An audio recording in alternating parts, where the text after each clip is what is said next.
الحمد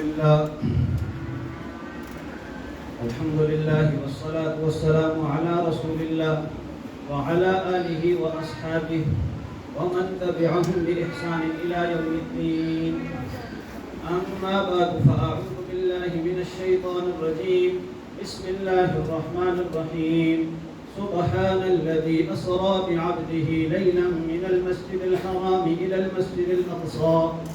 صدق اللہ العظیم.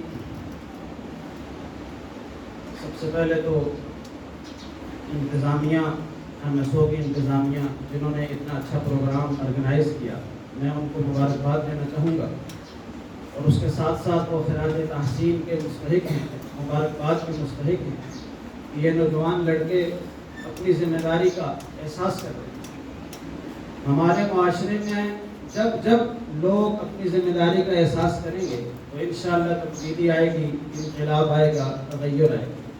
تو ہم اس مٹی سے نا امید نہیں ہیں. ذرا نم ہو تو یہ مٹی بڑی زرخیز ہے ساتھی. انشاءاللہ میں ان کے لیے دعا گو بھی ہوں کہ اللہ پاک ان کو مزید ہمت، مزید ارادے، مزید عزم مصمم عطا کرے تاکہ یہ آگے بڑھ کے اس ملک کی بھاگ دوڑ سنبھال سکے، اور جو مثبت رستوں میں یہ چل رہے ہیں یہی ہمارے لیے نوید انقلاب.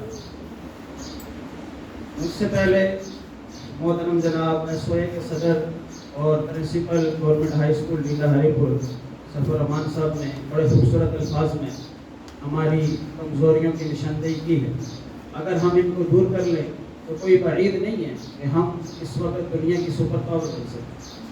اسی طرح جناب فیصل صاحب نے، عبداللہ فیصل صاحب جو اسسٹنٹ پروفیسر ہیں، انہوں نے بھی بڑے خوبصورت الفاظ میں فلسطین کے حوالے سے اس کی معاشی، اس کی معاشرتی اہمیت، اس کا تاریخی پس منظر اور اس کی مذہبی حیثیت ہمارے سامنے ہو جائے.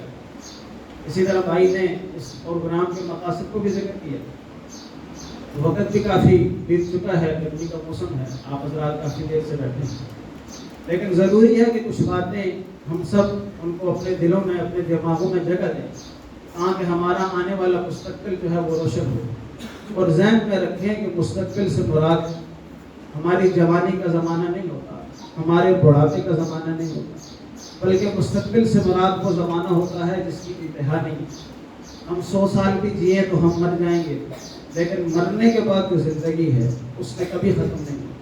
نبی کریم صلی اللہ علیہ وسلم نے ارشاد فرمایا کہ اس زمین سے لے کے آسمان تک کا خلا یہ رائی کے دانوں سے بھر دیا جائے، اور 1000 سال کے بعد ایک پرندہ آئے اور ایک دانہ اٹھا کر کے جائے، تو ہم تصور کر سکتے ہیں کہ کبھی نہ کبھی خربوں سال بعد کبھی نہ کبھی یہ خلا کے اندر جو رائی کے دانے ہیں یہ بھر جائیں گے، لیکن وہ زندگی ختم نہیں ہوگی. اس لیے ہمارا مستقبل وہ ہے.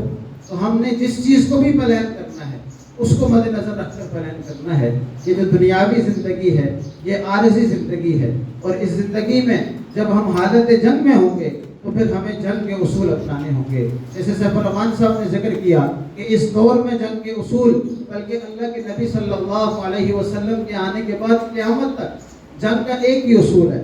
وہ آپ حضرات کے سامنے میں ذکر کر دیتا ہوں کہ علماء نے یہ بات لکھی ہے کہ جو نبی جس معجزے کو لے کر کے آتا ہے اس زمانے میں ترقی کا زینہ صرف وہ معجزہ ہی ہوتا ہے، اس کے علاوہ اور کوئی رستہ ترقی کا زینہ نہیں بن سکتا. حضرت موسیٰ علیہ السلام کے زمانے میں جادوگری معجزہ تھی، اور اس زمانے میں بادشاہ وہی لوگ ہوتے تھے، طاقتور وہی لوگ ہوتے تھے، سربلندی انہیں ہی عطا ہوتی تھی جن کے پاس جادوگروں کی جماعت ہوتی. حضرت عیسیٰ علیہ السلام کا معجزہ جو تھا وہ بیماروں کا علاج کرنا تھا. تو ان کے زمانے میں اسی قوم نے عروج پایا جو قوم بیماروں کا علاج کرتی. ہمارے نبی صلی اللہ علیہ وسلم آئے ہیں تو ان کا معجزہ علم ہے، ان کا معجزہ قرآن کریم ہے، اور ہمارے نبی کے بعد سے لے کے قیامت تک وہی قوم ترقی کرے گی، وہی قوم عروج پائے گی، وہی قوم سربلندی حاصل کرے گی جو علم میں سب سے بڑھ کے ہوگی اور قرآن کریم کے مفاہیم کو سمجھنے میں سب سے بڑھ. تو ہم نے اس طرف جانا. بہرحال فلسطین کے حوالے سے بات ہے تو وہ 4 باتیں میں آپ حضرات کے سامنے رکھتا ہوں۔ ایک تو فیصل بھائی نے بڑے اچھے انداز میں قرآن و حدیث کی روشنی میں باتیں ذکر کی۔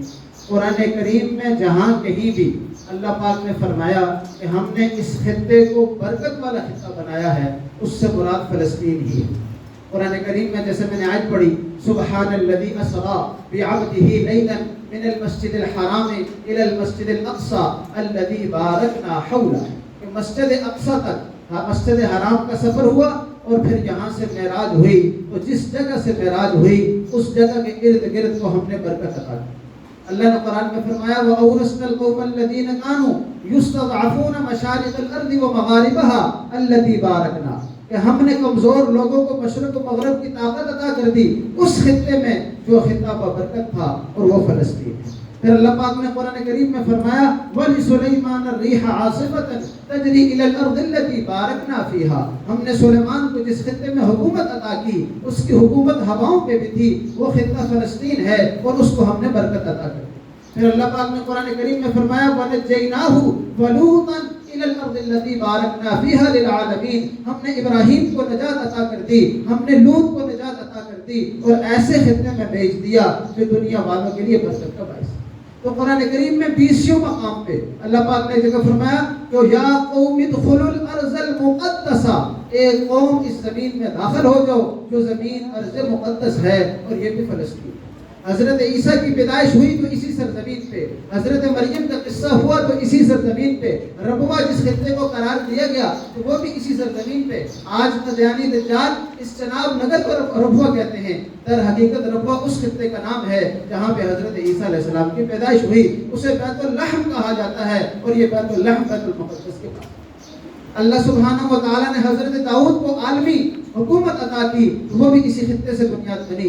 حضرت سلیمان کو عالمی حکومت عطا کی تو وہ بھی اسی خطے سے بنیاد۔ یہ خطہ کنعان کے نام سے جانا جاتا ہے۔